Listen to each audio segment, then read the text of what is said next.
Hi friends, Bhogapuram airport ఘనంగా ప్రధాని నరేంద్ర మోదీ చేతుల మీదుగా ప్రారంభమైంది. ప్రధాని నరేంద్ర మోదీకి వెల్కమ్ చెప్పడానికి ఏర్పాటు చేసినటువంటి ఆ అద్భుతమైన దృశ్యాలను చూసిన తర్వాత మనకు కూడా చాలా కనువిందుగా అనిపిస్తుంది. అలానే దింసా డ్యాన్స్తో ప్రధాని నరేంద్ర మోదీకి వెల్కమ్ చెప్పారు. అరకు గిరిజనులకు సంబంధించినటువంటి ఒక సాంప్రదాయం ఇది. 13,000 మంది ట్రైబ్ పిల్లలతో, వాళ్ళంతా స్కూల్ స్టూడెంట్స్, వాళ్ళతో ఈ దింసా డ్యాన్స్ చేయించారు. ప్రత్యేకమైనటువంటి సంస్కృతి ఇది. దానికి సంబంధించి కూడా ప్రధాని నరేంద్ర మోదీ ఏపీ గవర్నమెంట్ని ప్రశంసించారు. మన భారతదేశంలో ఉన్నటువంటి సంస్కృతి సాంప్రదాయాలను మనం తెలుసుకోవడం, ప్రపంచానికి తెలియజేయడం, తద్వారా గిన్నిస్ రికార్డు కొట్టడం. గిన్నిస్ వరల్డ్ రికార్డులో స్థానం సంపాదించింది ఈ దింసా డ్యాన్స్. 3 రోజుల నుంచి పిల్లలు పాపం బాగా కష్టపడి ఈరోజు ఆ డ్యాన్స్ ఏదో ప్రదర్శించారు. అయితే భోగాపురం ఎయిర్పోర్ట్ గురించి ఏపీలో జరిగే డిస్కషన్ మీ అందరికీ తెలిసిందే, దాని గురించి మనం మాట్లాడుకోవాల్సిన అవసరం లేదు. కానీ దేశవ్యాప్తంగా భోగాపురం ఎయిర్పోర్ట్ గురించి ఈరోజు అందరూ మాట్లాడుకున్నారు. కారణం ఏంటంటే ప్రధాని నరేంద్ర మోదీ ఓపెనింగ్కి రావడం.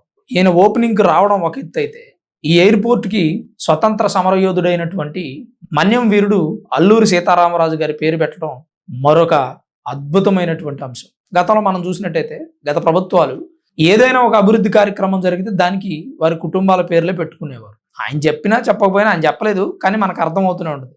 రాజీవ్ గాంధీ ఇంటర్నేషనల్ ఎయిర్పోర్టు, ఇందిరాగాంధీ, అలాగే జవహర్లాల్ నెహ్రూ, వీళ్ళ పేర్లు పెట్టుకునేవాళ్ళు. స్వతంత్ర సమరయోధుల పేర్లు పెట్టడం చాలా తక్కువ.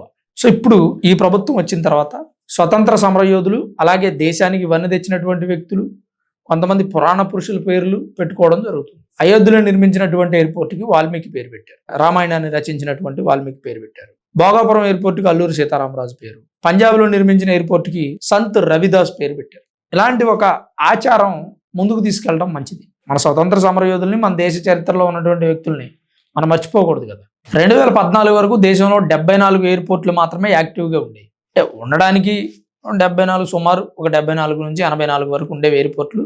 అందులో 74 మాత్రమే యాక్టివ్గా ఉండేవి. ఈ 2014 తర్వాత అవి 166కి చేరాయి. ఇప్పటి వరకు 166 ఎయిర్పోర్ట్లు ఉన్నాయి ఇండియాలో.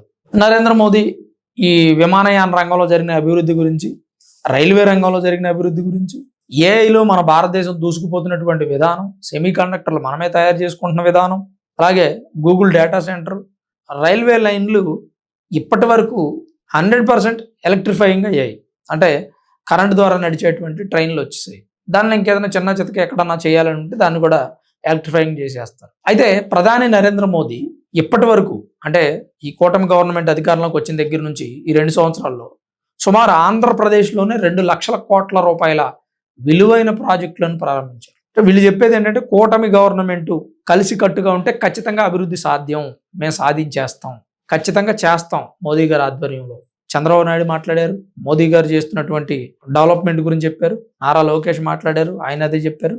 పవన్ కళ్యాణ్ గారు మాట్లాడారు, అభివృద్ధి ఖచ్చితంగా చేస్తామని చెప్పారు. నరేంద్ర మోదీ గారిని జంతర్ మంతర్లో సిజేపీ ప్రొటెస్టర్స్ అవమానించినటువంటి విధానంతో ఆయన చాలా బాధపడ్డానని కూడా చెప్పారు. అంటే ఒక దేశ ప్రధాని దేశం కోసం ఇన్ని చేస్తుంటే మనం ఏం చేయాలి?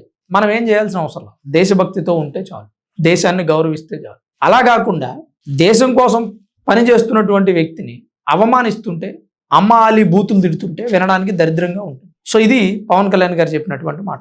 మరి భోగాపురం ఎయిర్పోర్ట్ అద్భుతంగా నిర్మించడం జరిగింది, ఓపెనింగ్ అయిపోయింది. అంటే ఇంకా స్టార్ట్ అవ్వలేదు రన్వే, అది కూడా స్టార్ట్ చేస్తారు.